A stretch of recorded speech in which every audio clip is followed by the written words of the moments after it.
In this video, we will talk about the terrible psychological scars that war can leave on a soldier, and how these effects can be mitigated. World War I between 1914 and 1918 became known for three main characteristics: the massive use of machine guns, trench warfare, and large-scale artillery bombardments. Never before in military history had armies had so many artillery pieces at their disposal. For example, at the beginning of the Battle of Verdun in February 1916, the Germans concentrated an unbelievable number of 2,200 artillery pieces along a 30-kilometer front, firing more than 4 million shells at the enemy in just the first 10 days of the battle. In some sectors of the front, soldiers crouched at the bottom of their trenches were forced to endure entire days of relentless bombardment. They couldn't sleep. They couldn't eat. This routine deeply affected the psychological state of the soldiers. At that time, over 100 years ago, hospitals treated only physical injuries. But millions of young men returned home, carrying wounds and scars deeply embedded in their subconscious. There are no precise scientific statistics from that period, but records from psychiatric hospitals between 1919 and 1924 in England show an increase of over 2,000% in the number of young adult admissions. Almost all of them were World War I veterans, presenting severe sleep disorders and violent reactions to normal everyday situations, such as throwing themselves to the ground after hearing a door slam. This phenomenon appeared again during World War II, with around 10% of all American soldiers sent to the front between 1942 and 1945 being hospitalized for psychiatric conditions related to combat. In other words, during World War II, it was more common for a soldier to be hospitalized for psychological reasons than for physical injuries.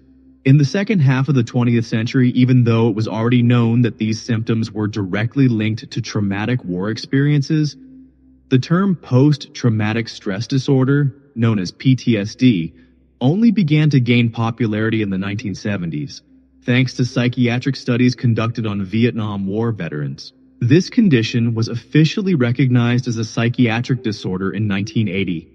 Post-traumatic stress disorder can occur in many situations, such as car or aviation accidents, childhood abuse, assaults, harassment, physical and psychological threats, humiliation, and, of course, war-related events. Since this disorder is more common in cases involving interpersonal trauma, and because soldiers often form strong bonds of friendship and brotherhood in war, the tragic death of comrades in combat can leave deep marks on a soldier's subconscious.